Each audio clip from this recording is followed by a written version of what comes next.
Bertemu lagi di channel saya. Seperti yang sudah kita bahas pada video part 2 tentang Kerajaan Salakanegara. Kali ini kita akan membahas tentang Kerajaan Tarumanegara. Penting untuk saya bahas karena Kerajaan Salakanegara dengan Tarumanegara masih ada hubungannya, di mana pendiri Kerajaan Tarumanegara, yaitu Jayasingawarman, menikah dengan putri dari Dewa Warman VIII yang bernama Dewi Minawati dan sekaligus kakek dari Raja Dewa Warman IX. Baik, langsung saja kita ke pembahasan tentang Kerajaan Tarumanegara. Tarumanegara adalah salah satu kerajaan tertua di Nusantara, di mana meninggalkan bukti arkeologi. Kerajaan ini pernah berkuasa di wilayah barat Pulau Jawa pada abad 5 sampai abad 7 Masehi. Bukti tertua peninggalan arkeologi dari kerajaan ini adalah Prasasti Ciaruten. Tarumanegara didirikan tahun 358 Masehi oleh Maharsi Jayasingawarman tahun 358 sampai 382 Masehi, menantu dari Dewa Warman VIII. Menurut catatan sejarah, asal-usul Jayasingawarman adalah pengungsian dari Salankayana. Salankayana diceritakan dalam berbagai sumber, merupakan wilayah yang terletak di daerah India dari tahun 300 sampai 440 Masehi, terletak di antara sungai Godavari dan Krishna, dengan ibu kota di daerah Vengi. Diceritakan pula bahwa pada tahun 348 Masehi atau 270 Saka, ada seorang maharsi dari Salankayana yang bernama Jayasingawarman yang terletak di wilayah India, disertai para pengikutnya berjumlah beberapa ratus orang. Penduduk laki-laki dan perempuan serta bala tentaranya melarikan diri karena musuh selalu mengejar-ngejar dan berusaha menangkapnya. Banyak penduduk siang dan malam merasa ketakutan hatinya, tertekan karena takut dijatuhi hukuman mati atau dianiaya oleh Raja Sanggupta, raja yang sangat berkuasa dan kejam, dan akhirnya mengungsi ke wilayah bagian kekuasaan Salakanegara dengan menaiki beberapa puluh perahu. Kedatangan mereka disambut baik oleh penduduk pribumi. Sang Maharsi adalah seorang acarya atau guru, serta mahir dalam berperang, guru, dan seorang mahapurusa atau orang penting. Masih sekeluarga dengan Sang Hastiwarman, seorang raja Salankayana di Baratanagari negeri India. Selanjutnya, mereka semuanya bermukim di tepi sungai dan membuat desa karena disetujui oleh para penghulu dari desa-desa di sekitarnya atau sekitar kekuasaan kerajaan Salakanegara. Kemudian ia mendirikan sebuah kerajaan di situ dan diberi nama Tarumanegara. Kemasyhuran dan keluhurannya bagaikan raja karena Jayasingawarman, dan desa itu menjadi kota besar bernama Jayasighapura yang menjadi bagian dari kerajaan Salakanegara. Sampai beliau menikah dengan anaknya dari Dewa Warman ke-8 bernama Dewi Minawati. Setelah Raja Dewa Warman ke-8 wafat, maka kerajaan Salakanegara diteruskan oleh putranya yang terakhir yang disebut Dewa Warman IX. Kerajaan Salakanegara yang saat itu dipimpin oleh Dewa Warman IX, terasa beliau belum menguasai atau tidak cakap dalam memimpin sebuah kerajaan, tidak seperti ayahnya dulu. Namun di saat bersamaan, Jayasingawarman yang merupakan Raja Tarumanegara, yang saat itu masih bagian dari Salakanegara, kerajaannya berkembang pesat khususnya bidang perekonomian dengan memanfaatkan jalur kemaritiman atau laut. Singkat cerita, dalam perjalanannya, kerajaan Salakanegara yang dipimpin oleh Dewa Warman IX tidak bisa mempertahankan kerajaannya karena kalah bersaing dengan kerajaan Tarumanegara khususnya dan kerajaan kecil lainnya yang ada di Pulau Jawa pada saat itu. Sejak saat itulah dari mulai Dewa Warman IX tidak ada lagi raja berikutnya di Salakanegara, karena sudah menjadi bagian dari kerajaan Tarumanegara. Memang sedikit sekali sumber yang menjelaskan alasan persis menurun dan jatuhnya kekuasaan Salakanegara setelah dipimpin oleh Dewa Warman IX. Karena Jayasingawarman masih ada hubungan dengan Dewa Warman IX, di mana Dewa Warman IX adalah adik iparnya, maka kerajaan Salakanegara dirangkul menjadi wilayah bagian dari kerajaan Tarumanegara. Sehingga ada beberapa versi mengatakan bahwa kerajaan Salakanegara mempunyai raja sampai kepada Raja Dewa Warman VIII saja, sebab pada kekuasaan Dewa Warman IX, kerajaan Salakanegara saat itu sudah menjadi bawahan kerajaan Tarumanegara. Dan akhirnya ibu kota dari Rajatapura, ibu kota dari Salakanegara dipindahkan ke wilayah Tarumanagara di sekitar Sungai Citarum. Hanya 24 tahun kurang lebih, Jaya Singawarman berkuasa, dan beliau meninggal lalu dimakamkan di tepi Sungai Gomati di sekitar wilayah Bekasi. Dan pengganti dari Jaya Singawarman adalah anaknya yang bernama Darmayawarman, 382–395 Masehi. Namun para sejarawan memperkirakan jalannya kerajaan Tarumanegara oleh Darmayawarman sama seperti ayahnya yaitu Jaya Singawarman. Pada masa kekuasaan Raja Darmayawarman sangat sedikit sekali catatan atau sumber yang menjelaskan tentang masa pemerintahannya. Raja Tarumanegara berikutnya adalah Purnawarman. Beliau adalah anak dari Mahaguru Darmayawarman, Raja kedua Tarumanegara. Di masa Raja Purnawarman inilah masa keemasan Tarumanegara muncul. Beliau terkenal dengan taja yang bijak, gagah, berani, peduli, pandai. Bahkan Raja Purnawarman sudah mulai melakukan hubungan politik dengan bangsa luar khususnya Cina. Di masa kekuasaannya, wilayah Tarumanegara terlentang dari mulai wilayah Rajatapura Pandeglang Banten sampai ke Purwalingga atau Purbalingga, sampai wilayah Sungai Cipamali di Brebes. Pada masa pemerintahannya, Raja Purnawarman telah banyak menaklukkan kerajaan lain di Jawa Barat. Semua musuh yang diserangnya selalu dapat dikalahkan. Purnawarman raja yang pemberani, menguasai pengetahuan dan siasat berperang.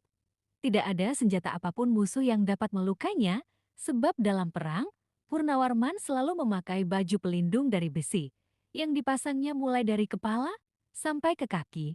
Dan kurang lebih ada 48 kerajaan kecil di bawah kerajaan Tarumanegara. Raja Purnawarman menjadi seorang raja yang sangat berpengaruh, khususnya di wilayah kekuasaan di Pulau Jawa. Sehingga banyak sekali kerajaan-kerajaan kecil yang di bawah kerajaan Tarumanegara selalu berkumpul tempat kerajaan Tarumanegara di Purasaba, Sundapura, dengan membawa hadiah atau upeti untuk Raja Purnawarman atau untuk kepentingan kerajaan Tarumanegaranya. Diceritakan, biasanya mereka para kerajaan-kerajaan yang menjadi bagian dari kerajaan Tarumanegara itu datang ke ibu kota Sundapura setiap tanggal 11 bagian terang bulan Carita atau sekitar bulan Maret atau April. Dalam menjalankan kekuasaannya, menurut kerajaan-kerajaan yang ada di bawah Tarumanegara, Purnawarman adalah seorang yang bijaksana, baik, dan di pemerintahannya, khusus di kerajaannya sendiri, yaitu Tarumanegara, Raja Purnawarman sangatlah mementingkan kepentingan rakyatnya khususnya para petani, nelayan, dan lainnya. Beberapa kepedulian yang Purnawarman lakukan untuk kepentingan orang banyak diantaranya. Pada tahun 410 Masehi, Purnawarman membendung aliran sungai yang berada di daerah Cirebon, atau yang disebut Sungai Gangganadi, yang mana saat itu wilayah tersebut bagian dari kerajaan Indraprasta, yang didirikan oleh Raja Maharsi Santanu. Selain itu, melakukan perbaikan alur Sungai Kupunagara yang airnya nanti terus mengalir sampai ke istana kerajaan. Selain itu, perbaikan aliran sungai atau irigasi dari Gomati dan Candrabaga. Walaupun berpuluh tahun yang lalu, Sungai Candrabaga pernah diperbaiki. Rakyat dan pasukan kerajaan Tarumanegara saling bergotong royong memperbaiki aliran sungai atau kali untuk dijadikan aliran irigasi demi kesejahteraan rakyatnya. Lalu, sekitar tahun 341 Saka atau 419 Masehi, Sang Purnawarman memperbaiki, menguatkan dan memperdalam sungai atau kali Citarum, sungai terbesar di kerajaan Tarumanegara. Setiap selesai melakukan pekerjaannya, Raja Purnawarman selalu melakukan selamatan atau memberikan hadiah kepada kaum Brahmana, makanan yang enak, serta hadiah apapun yang jumlahnya sangatlah banyak dan enak. Kaum Brahmana menyebut Purnawarman sebagai sosok yang dermawan. Hal ini tercantum dalam peninggalan prasasti Lebak. Untuk menghargai kedermawanan dari sosok Purnawarman, bukan hanya prasasti Lebak,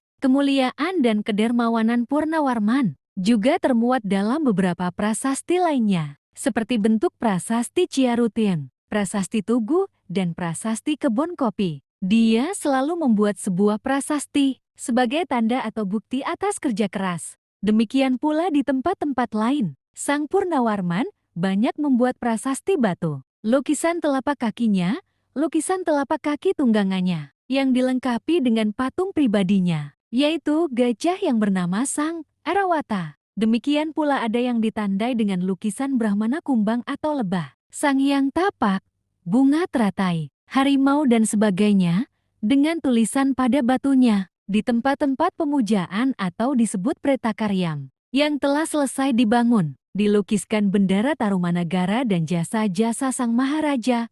Semuanya itu ditulis pada prasasti batu di sepanjang tepi sungai. Setelah kerajaan Tarumanegara menjadi besar dan kuat, Sang Purnawarman dinobatkan menjadi Maharaja dengan gelar Sri Maharaja Purnawarman Sang Iswara Digwijaya, Bima Parakrama, Surya Mahapurusa Jagatpati.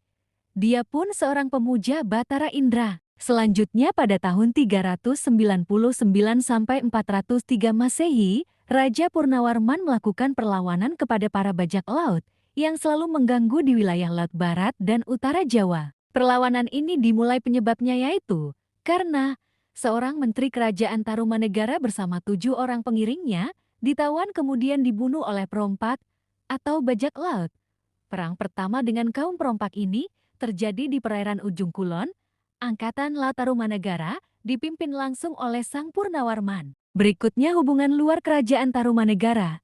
Kejayaan kerajaan Tarumanegara yang terjadi pada masa pemerintahan Purnawarman berhasil menjadikan kerajaan ini sebagai salah satu kekuatan maritim.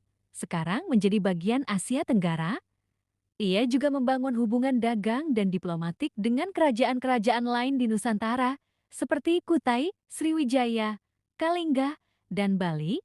Selain itu, ia juga menjalin hubungan dengan kerajaan-kerajaan dari India dan Cina. Adapun selain Purnawarman sendiri yang ikut, ada juga duta-duta yang ditunjuk Purnawarman ke negeri lain untuk mempererat persahabatan. Purnawarman pernah mengunjungi Semenanjung, negeri Syengkah, Yawana, Campe di India, Sopala, Bakulapura, Cina, Sumatera, dan lain-lain. Dari India, Tarumanegara mendapat pengaruh agama Hindu dan Buddha, serta budaya bahasa Sanskerta. Bahasa resmi kerajaan ini adalah bahasa Sanskerta, yang ditulis dengan aksara Pallawa. Nama-nama raja dan gelarnya juga berasal dari bahasa Sanskerta. Agama resmi kerajaan ini adalah Hindu beraliran Wisnu, yang menyembah Dewa Wisnu sebagai dewa tertinggi.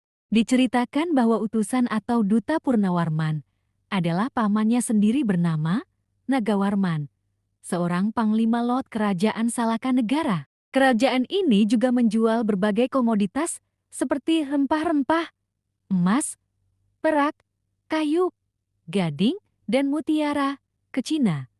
Sebaliknya, kerajaan ini juga membeli barang-barang dari Cina seperti sutra, kaca, dan koin.